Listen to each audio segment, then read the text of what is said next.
Hello everyone, welcome to DTBTV. So, big news.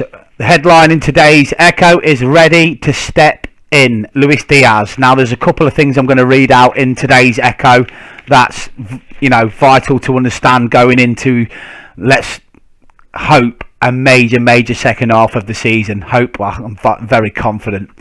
So, this is the first piece I'm going to read out, which is that Luiz Diaz will be able to replace Nat Phillips in Liverpool's Champions League squad for the second half of the season, 2021-22 season, despite the fact he is not a homegrown player.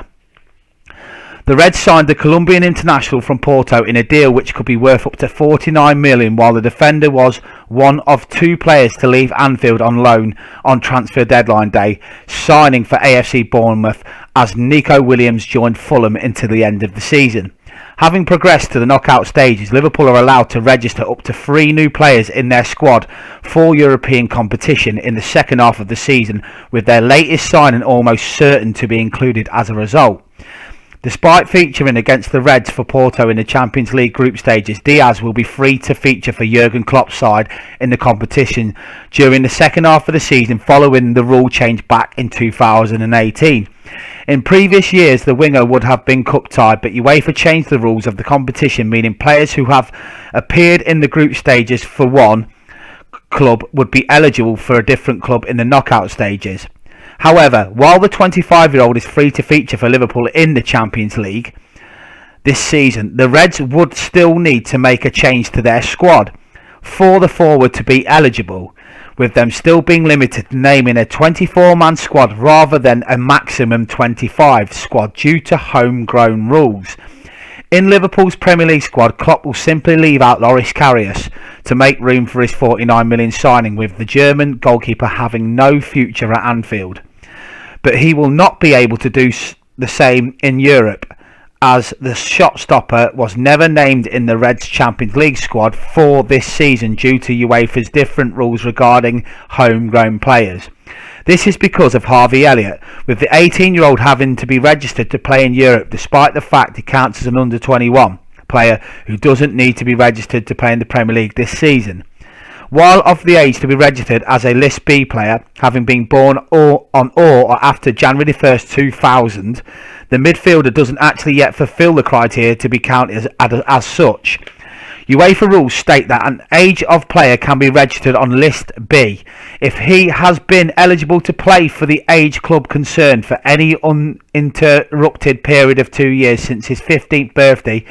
By the time he is registered with UEFA, a total of 3 consecutive years with a maximum of 1 loan period to a club from the same association for a period not longer than 1 year. Joining Liverpool from Fulham when he was 16 years old in July 2019, Elliott's season on loan at Blackburn last season means he has not enjoyed an uninterrupted 2-year period at Anfield. Though he will be eligible to be registered as a List B player next season in line with UEFA's rules. However, it is not as simple as the teenager's presence, meaning Jurgen Klopp can just name a full 29 squad of List A players despite the former Fulham man's technical being 8th homegrown option at Anfield. That's because while clubs are required to name at least 8 locally trained players in their squad, 4 of those 8 local nominees need to be club trained players who were on the club's books for 3 years between the ages of 15 and 21. I mean, these rules are just monumentally difficult. Liverpool only possess 3 such players: Trent Alexander-Arnold, Joe Gomez, Cameron Kelleher, with Elliott joining Jordan Henderson, James Milner, Alex Oxlade-Chamberlain and Nat Phillips as association-trained players who were on the another club's books in the same association for 3 years between the ages of 15 and 21. Klopp's named all 5 association-trained players in his squad for the first half of the season, but one of them technically didn't count as one of the Reds' 8 local nominees, with them only allowed to name a 24-man squad as a result of not boasting a 4th trained option. Such an issue should swiftly be eradicated in the years to come, thanks to the presence of the likes of Curtis Jones, Tyler Morton and Connor Bradley, who have all featured in the Champions League this season as List B players. Reece Williams, who can now be added back to List B after his season-long loan to Swansea was cut short last month, and Elliott.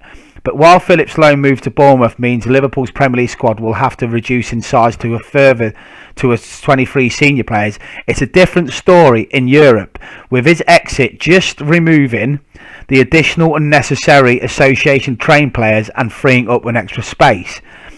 Klopp's 24-man squad still containing 3 club trained players and 4 association trained players after January's transfer deadline day and the defender's exit leaves Diaz free to fill the vacancy in the Reds' Champions League quota. However, Liverpool will face a dilemma if they wish to register Cade Gordon in the Champions League squad for the second half of the season. The 17-year-old, who was signed from Derby County a year ago, has made 4 appearances for the Reds this season and was handed a Premier League debut. But like Elliott, the teenager does not fulfil the List B criteria. Therefore, it remains likely that Gordon will remain ineligible for the Champions League. So this is the potential squad. And I know that is baffling how much detail goes into it.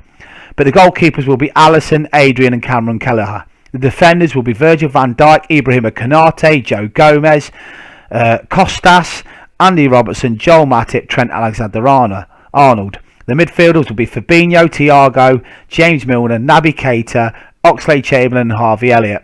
The forwards will be Firmino, Mane, Salah, Minamino, Jota, Diaz and Origi. So that's the squad for the Champions League. So that's the first bit.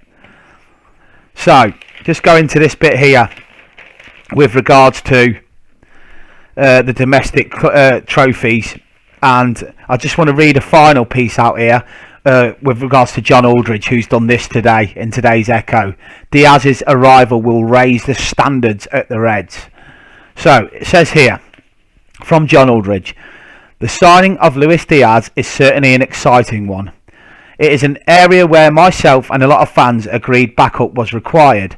Divock Origi has done great for us over the years when coming on as a substitute, but unfortunately injured far too often. The same could be said for Xherdan Shaqiri when he was here. As for Taki Minamino, you can't knock him too much, but we still need more firepower. Even when Origi goes, it's an area we need to work on in the summer, as we rely on the main starters time and time again. We need to have good options from the bench. I only seen Diaz in action a few times, but he did impress when we faced Porto earlier on in the season. Liverpool will have done their due diligence on him, and he must be a good lad off the pitch and in the dressing room. We will wait and see how he fares. The fact that he can play in the Champions League is another bonus. What this transfer should do is raise the standards around the club. I fully expect him to have the same impact on Sadio Mane, Kostas Tsimikas and had on Andy Robertson regarding maintaining his starting place. Mane was doing really well on the right hand side before Mo Salah arrived and had made that spot his own since switching from Southampton.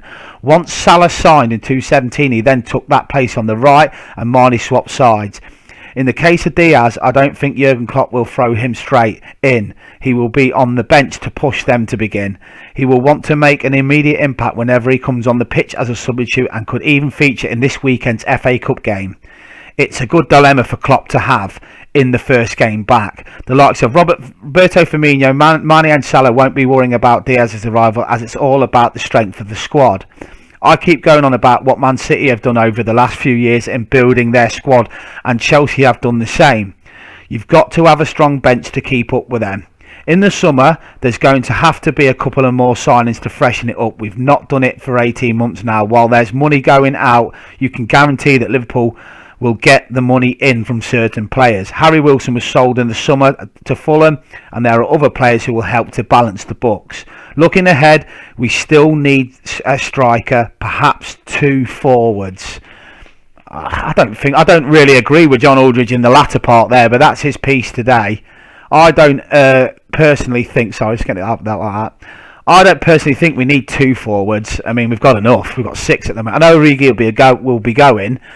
But I think we need a central midfielder paramount. Now, go all out for Jude Bellingham, in my opinion. You know what? If someone said to me, nah, you'll only sign Jude Bellingham and Paulo Dybala on a free, I would snap your hands off for that signing right now. But it's really, really great, the signing of Luis Diaz, and I cannot wait for Cardiff on Sunday. So we'll wait and see whether he'll be making his debut, which we all want. But anyway, I'll be doing some more videos, previews for the Cardiff game in the coming days. You'll never walk alone.